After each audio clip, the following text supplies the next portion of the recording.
Histoire d'en dire plus.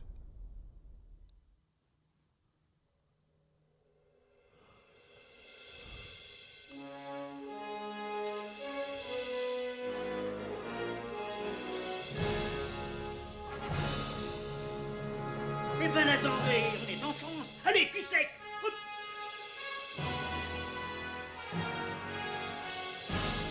Personne ne peut le croire et pourtant c'est vrai, ils existent, ils sont là, Tarnatata.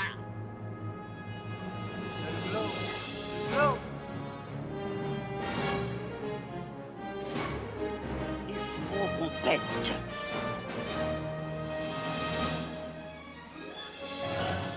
Voyons, circuit branché, correcteur temporel temporisé. Bonjour, bienvenue sur Histoire d'en dire plus. Aujourd'hui, on s'attaque à un réalisateur que j'avais pas encore abordé, mais qui est un grand réalisateur, Monsieur Milos Forman, avec comme acteur Jack Nicholson dans ce film. Vous aurez deviné, c'est Vol au-dessus d'un nid de coucou. Allez, c'est parti mon kiki. Donc, Vol au-dessus d'un nid de coucou, ou One Flew Over the Cuckoo Nest, est un film américain réalisé par Milos Forman, qui est sorti en 1975. Il dure 133 minutes. C'est une comédie dramatique. Adaptation du roman homonyme de Ken Kesey, paru en 1962, qui avait déjà fait l'objet d'une adaptation au théâtre à Broadway en 1963. Le film est récompensé par les 5 principaux Oscars du cinéma, dont celui du meilleur film, ainsi que par 6 Golden Globes. L'histoire est centrée sur R.P. McMurphy, qui, en simulant, se fait interner dans un hôpital psychiatrique pour échapper à la prison après avoir été accusé de viol sur une mineure.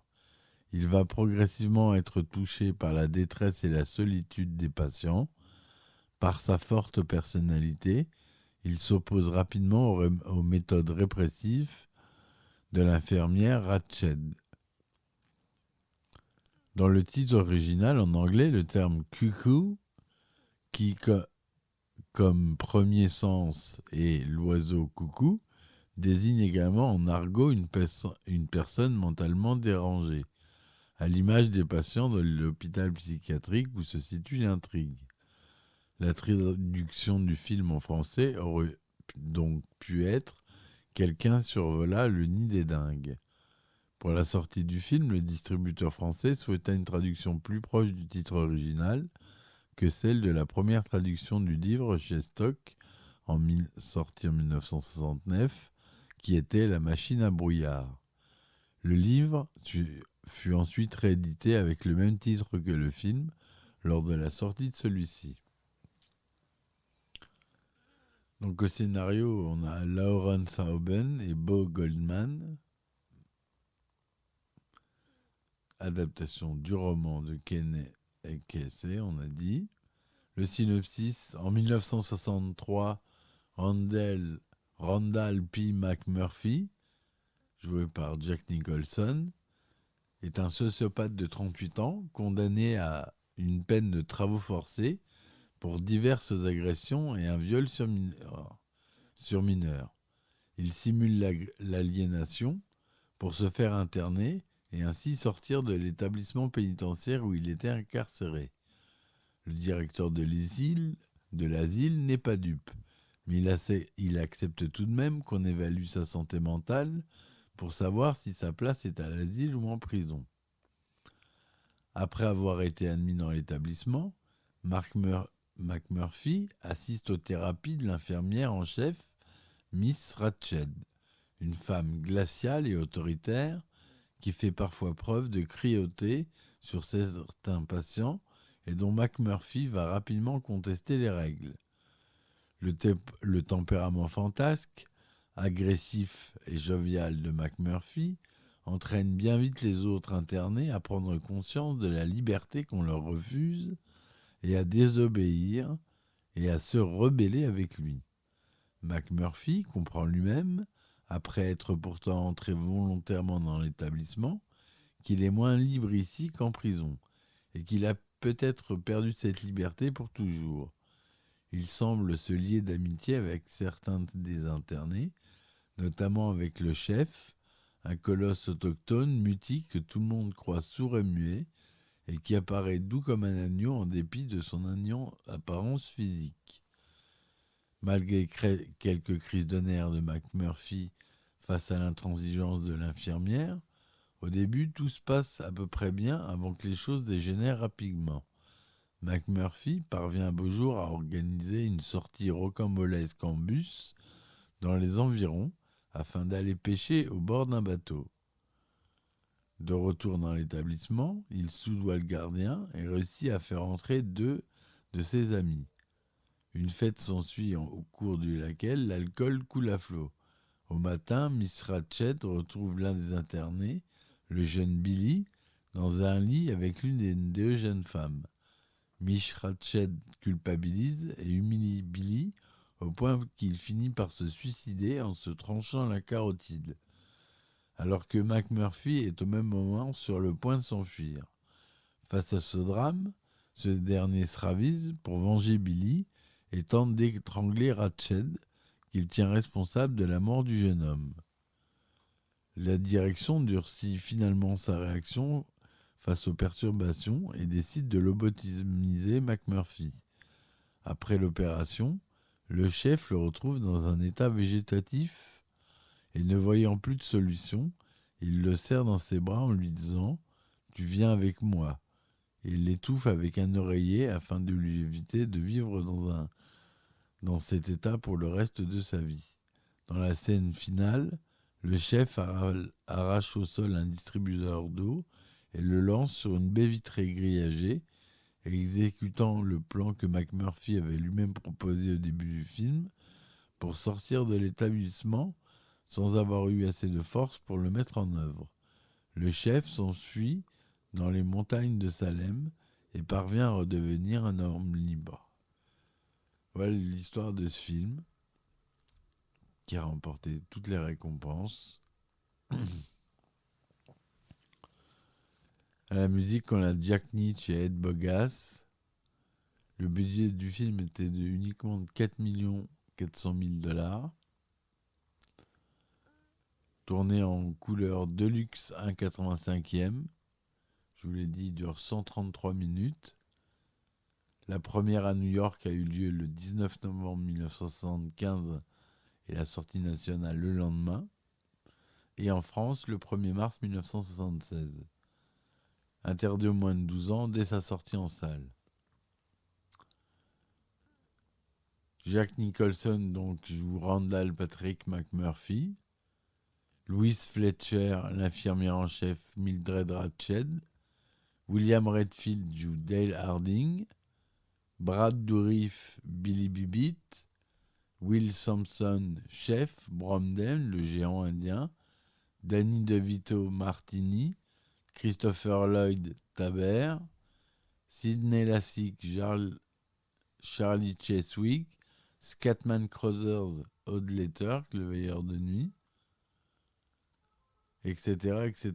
Donc on retrouve déjà Christopher Lloyd, Danny DeVito, Jack Nicholson, Angelica Houston, qui n'est pas créditée mais qui est dans le film, et Aurore Clément. L'acteur Kirk Douglas achète les droits du livre de Ken Desai, auteur alors inconnu, et songe à l'adapter au cinéma, mais le caractère jugé trop subversif du roman l'empêche de trouver un financement. Kirk Douglas adopte alors le roman au théâtre, en changeant le point de vue narratif, celui d'un délinquant qui choisit d'être interné pour échapper à la prison. Dans le roman, l'histoire est racontée par un chef indien schizophrène. Kirk Douglas joue 6 mois le rôle de McMurphy dans son adaptation théâtrale mise en scène par Dale Wasserman à Broadway en 1963. Mais la pièce est un échec. En 1966, à l'occasion d'une tournée de bienfaisance, Kirk Douglas rencontre Milos Forman à Prague où il découvre les films du jeune réalisateur tchèque. Il pense alors lui confier l'adaptation cinématographique et lui promet de lui envoyer le roman. Mais Milos Forman ne reçoit jamais le livre qui est intercepté à la frontière et Kirk Douglas pense finalement que le réalisateur tchèque dédaigne de lui répondre. À la suite du printemps de Prague en 1968, Milos Forman s'exile aux États-Unis et réalise son premier film américain, Taking Off. Entre-temps, Michael Douglas avait repris le projet d'adaptation de son père une décennie auparavant.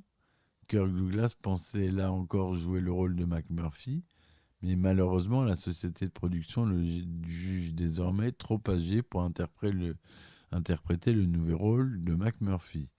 Michael Douglas s'associe pour la production à Zael Zenz et le scénario à Lawrence Auben, qui suggère à Michael Douglas de choisir Milos Forman comme réalisateur, ce qui avait déjà été le choix de Kirk Douglas des années auparavant. Lorsque Milos Forman reçoit enfin le roman, il est enthousiaste.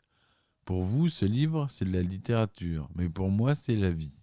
J'ai vécu ce livre. Le Parti communiste était mon infirmière à Tched. » Après la mort de Milos Forman, Michael Douglas déclare qu'on lui demande ce qu'il pense du réalisateur de ce film. C'est vraiment une perte terrible. Je me souviens qu'à l'époque, avec mon coproducteur Saul Sense, on faisait passer des entretiens pour trouver un réalisateur à vol au-dessus d'un nid de coucou. On était un peu déçus parce qu'ils étaient tous très discrets, ils ne disaient rien, ils ne partageaient rien avec nous. Et puis Milos est arrivé de New York, dans ma maison de Los Angeles. Il s'est assis, il a ouvert le script à la première page et il nous a parlé, page après page, de ce qu'il avait envie de faire de chaque scène. Je me souviens à quel point Saul et moi étions enthousiasmés par cela. On était vraiment heureux que ce réalisateur partage avec nous et comprenne à quel point ce projet était spécial. Milos a décroché le job ainsi, sans discussion, c'était pour lui. Le titre fait référence à une anecdote contée dans le roman.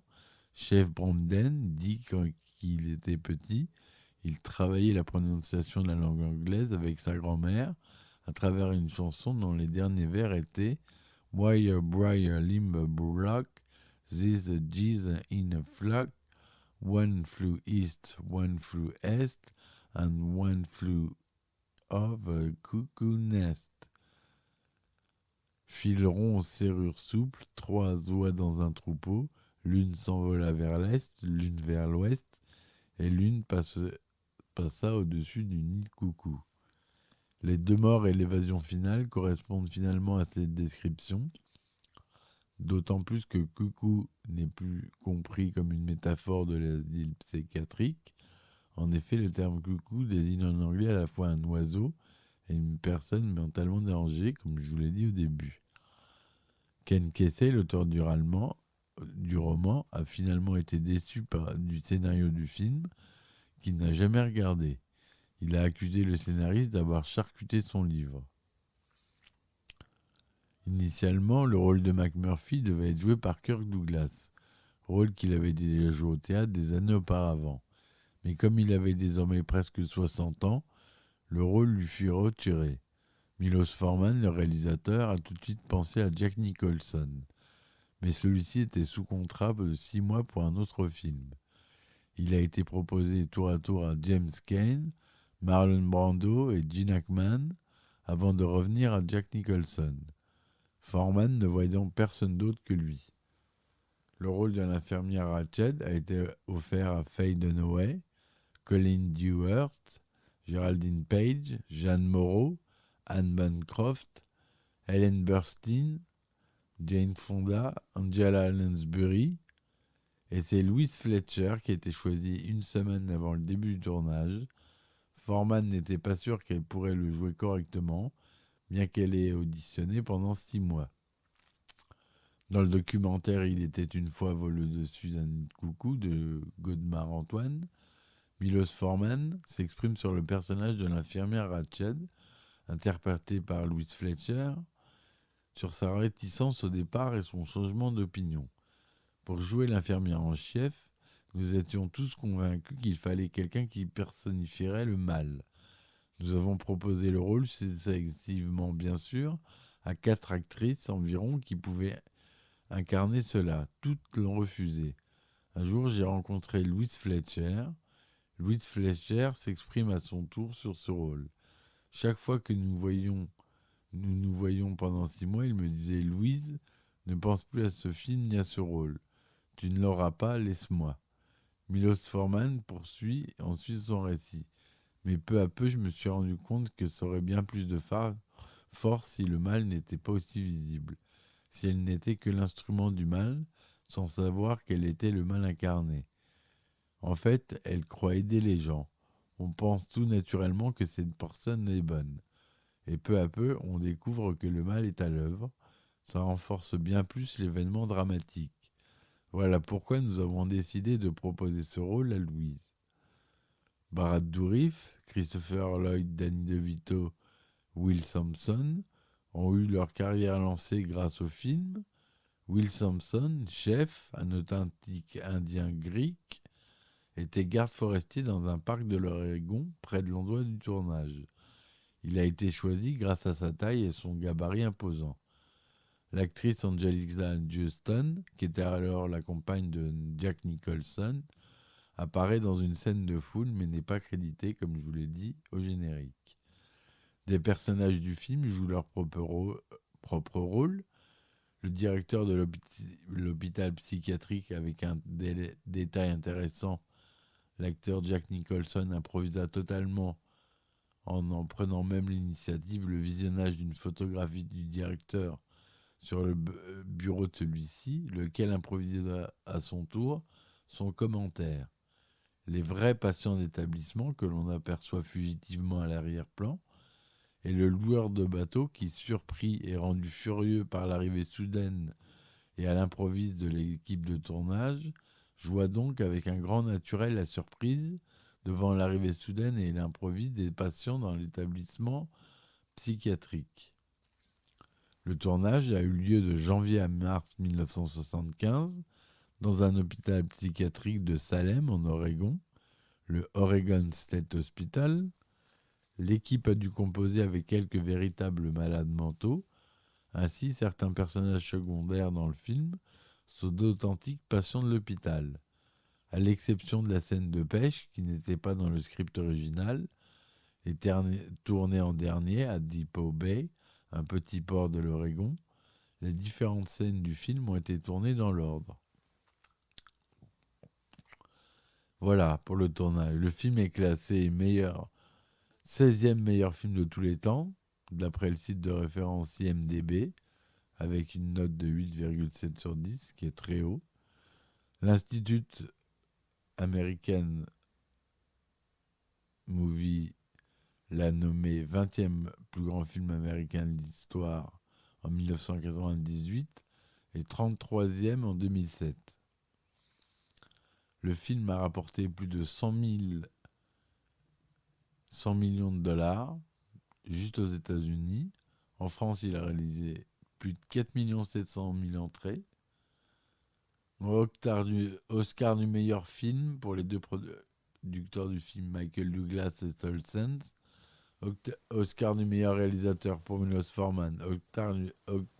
Oscar du meilleur acteur pour Jack Nicholson. Oscar de la meilleure actrice pour Louise Fletcher. Oscar du meilleur scénario adapté pour Bo Goldman et Laurence Auben. Golden Globe 76, 6 trophées. Meilleur film, meilleur réalisateur, meilleur acteur, meilleure actrice, meilleur scénario, révélation masculine pour Brad Dourif.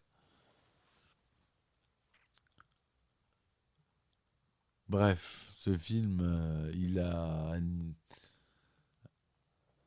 animé beaucoup d'œuvres par la suite, à la télévision, au cinéma.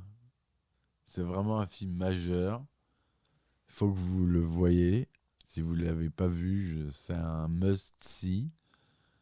Il est classé au film American Film Institute, donc vous pouvez me faire confiance, il est culte.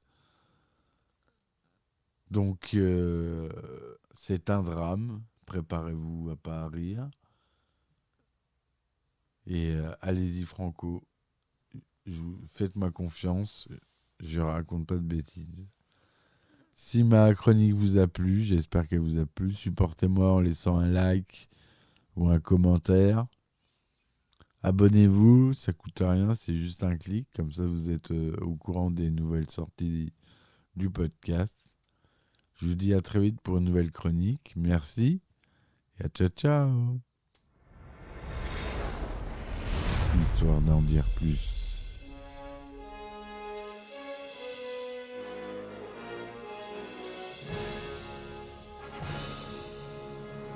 Eh ben attendez, on est en France. Allez, cul sec. Hop.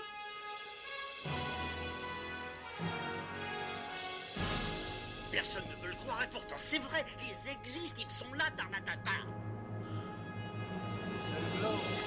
Non. Il faut qu'on pète.